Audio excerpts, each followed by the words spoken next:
ভদ্র মহোদয়গণ, আমার নাম ঘন্টারাজ। ঘন্টা বাজানোই আমার ডিউটি, তবে সময়ের ঘন্টা নয়, এ হলো কালের ঘন্টা।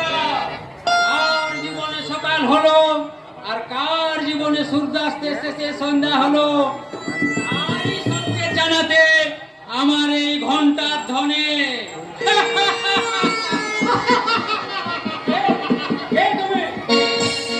আমি কালের মন্দিরা, বাবার তার মনি, আমি একটু ভাগা সূর্য। বলেন কি স্যার? ভয় পেয়ে গেলে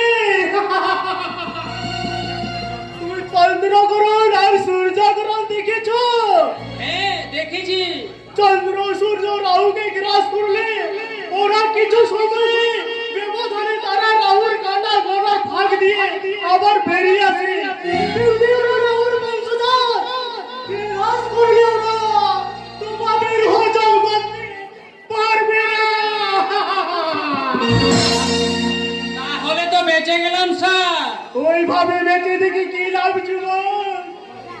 কখনো ইচ্ছা হয় না নীল আকাশের সূর্যোদয় দেখতে, তারা গেল বলো সাদা নূর হইতে, কখনো মনে জাগে না। খুব জাগে স্যার।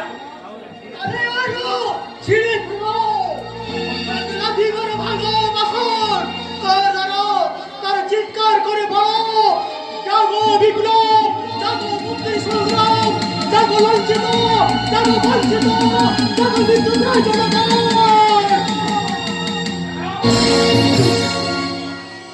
নমস্কার, আমি প্রেমাংশু বেলা। প্রয়োজনে মানুষকে খুন করি, আর প্রয়োজন করে গামছা করে দিয়ে গামলায় চড়িয়ে এই গঙ্গা পার করি।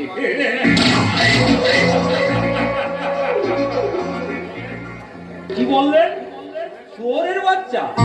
না না না না না না না। ও কথা বলে শুয়োরদের লজ্জা দেবেন না, কারণ তারা আমার চেয়ে অনেক ভদ্র। বিশ্বাস করুন, আমি মানুষের বাচ্চা। জানেন তো, বাঘ বাঘের মাংস, কুকুর কুকুরের মাংস খায় না, কিন্তু মানুষ মানুষের মাংস খায়। মানুষ দিন দুপুরে খুন করে তার লাশ গায়েব করে দেয়, আর হাসতে হাসতে মুছে দেয় ওই মা বোনদের শীতের সিঁদুর। শিশু সন্তানকে খুন করে তার লাশ গায়েব করে দেয়, আর তারে রক্ষণ